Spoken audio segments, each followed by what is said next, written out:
Where's my jizz music?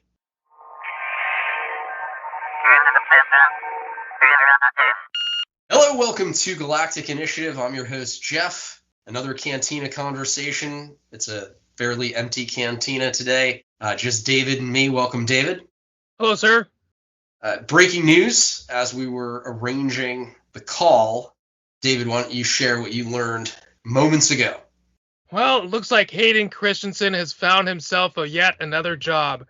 He will be joining Rosario Dawson in the Ahsoka series that obviously has yet to begin filming, but he just signed on. So he's attached to not only the Kenobi series, but he's also attached now to the Ahsoka series. And I guess my one fear, if there is one, is that they're going to retcon some of the Clone Wars cartoon or some of the Rebels cartoon.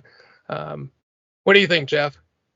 I don't think they'll retcon anything. I think they'll respect what is now considered source material, and I think they'll pick up the story between, in this case with the Ahsoka show, between the Clone Wars and Rebels or after Rebels. But I'm excited. Hayden Christensen is working in Star Wars. He is, and I'm excited for that. I'm curious if this is going to be more him in the suit, him training Ahsoka. Maybe they might de-age Rosario. Not that she's old or anything. I mean, it'd be interesting to see how they go about it. I just hope they don't go doing some time traveling stuff. That's Star Trek, not Star Wars. So I'm not a big fan of the time travel stuff. They could do flashbacks. I love myself some flashbacks, but yeah. We'll have a healthy amount of flashbacks or force visions, but would love to see more of the relationship between Ahsoka and Anakin, and then I would love to see Ahsoka coping with Anakin's turn to the dark side. How did you like the confrontation between Ahsoka and Vader in Rebels? Oh, probably one of the top 5 lightsaber duels ever. Every time I watch that episode and I see the battle or the duel between the two, part of me, I'm not going to lie, I would love to see that like live action. But we touched base on this a while back about how Vader is so underutilized, and that's a good thing. And it's almost like now we're going the opposite way, and we're going to have him. You're always reaching for the panic button. You're always looking at the negative. What could go wrong? Look at what could go right. Aren't you excited about Vader and Kenobi? I mean, look, a lot of people have speculated, well, Vader and Kenobi can't square off again until A New Hope. Think creatively. Think outside the box. How could these two confront one another? How could they duel without dueling? Well, again, force visions. That's be one way to go. Obi-Wan replaying the duel in his mind and all the possibilities. What if Anakin had the high ground? He could even be looking ahead. He could have glimpses. Think about this now. He could have glimpses of the duel to come with Vader on the Death Star. There are ways to get it done, make it exciting, and not interfere with canon, quote unquote. Well, if you think back to the A New Hope, that scene, there were cutaways during their lightsaber duel, so you can add stuff in during that segment. I mean, and who knows how long that actually took place. I mean, and there's that awesome video on YouTube of a recreation of the Vader Kenobi fight that is absolutely amazing. I mean, I love it. I've watched it probably like 15, 20 times.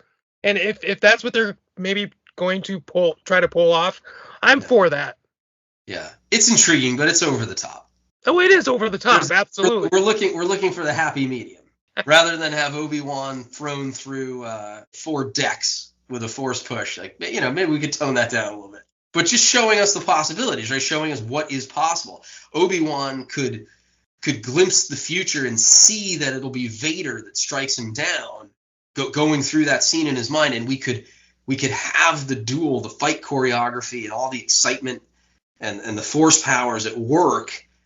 Yes, absolutely amazed. Like, oh, there it is. That's what I've been waiting for since 1977. Well, a year ago you were complaining because you didn't have the vision. You didn't have the imagination to think, how are they going to get this done? Anyway, the same thing goes for Ahsoka, I think, yes? And just have some really cool scenes. We could also have her remembering some missions that didn't appear in the Clone Wars. Or you could take a mission from the Clone Wars and turn part of it into live action. Many, many different ways to go. I just don't want to go to a negative place. I will reserve judgment.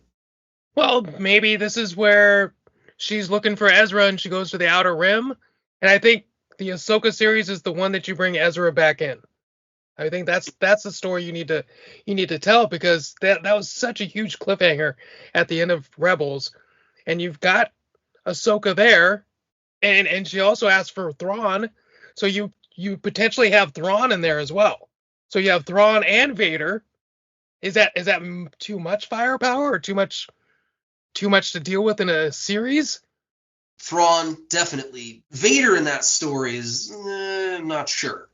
We're all hoping for Thrawn because he was mentioned in season 2, and now you throw in Vader into this mix. I like the fact that they're bringing back Vader, but I want to see new. I want to see Thrawn. So if that means if I'm either getting Thrawn or I'm getting Vader, I'd prefer Thrawn to move the story forward. I agree. But you say that and then you complain about the new. No, I don't complain. Well, some of it. I get it. If it's a good story, new, old, something in between, doesn't matter. It's the storytelling. That is absolutely so true. But no, I mean, I am excited for Hayden to come back and for Vader. But I'm cautiously excited, I guess.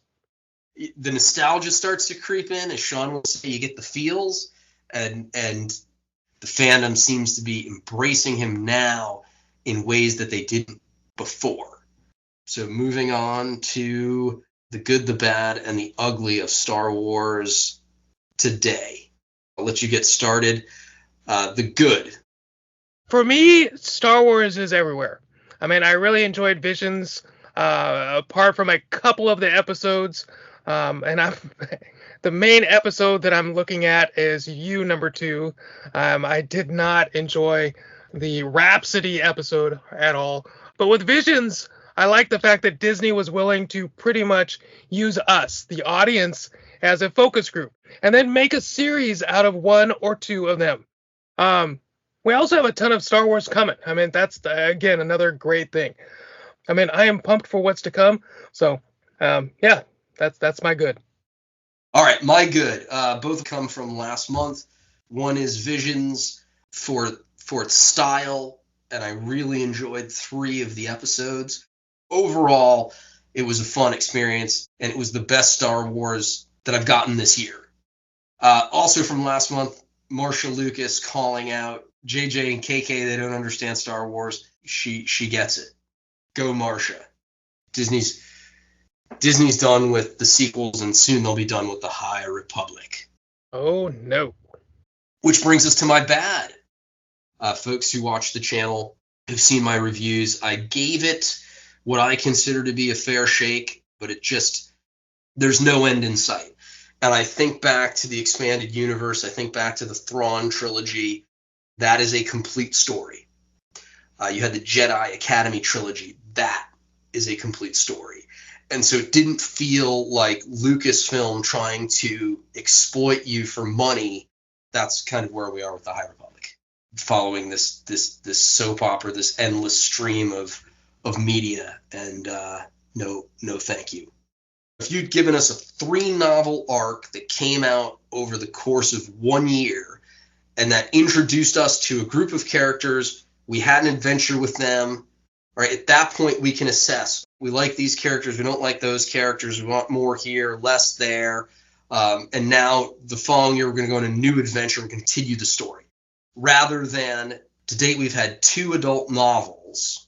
One is not a continuation of the other because you had to buy all the comics and YA novels in between to connect them. And you have to be careful with the Jedi to begin with.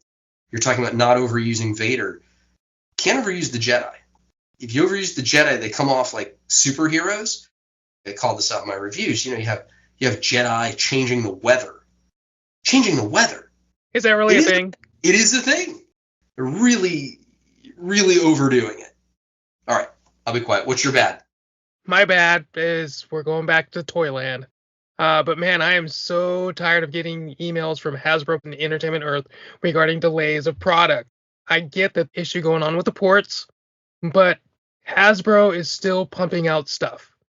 Part of the problem is when you pre-order this stuff, you don't get charged for it until it gets mailed to you. So my biggest fear, and I had to confess to my wife about this, is that at some point, one of these months, all my stuff gets shipped at once, and then we're going to get charged, and it's going to be a huge bill. But the Razor Crest was supposed to be released to us, I want to say this month, but they said first quarter, so there's a huge delay there. I personally just think that Hasbro needs to just pump the brakes on new releases for a little bit until the port issue gets resolved. There's got to be some better way to be able to distribute the stuff, and then email delays and things like that. So that's my bad. All right, so the downright ugly, the Star Wars show.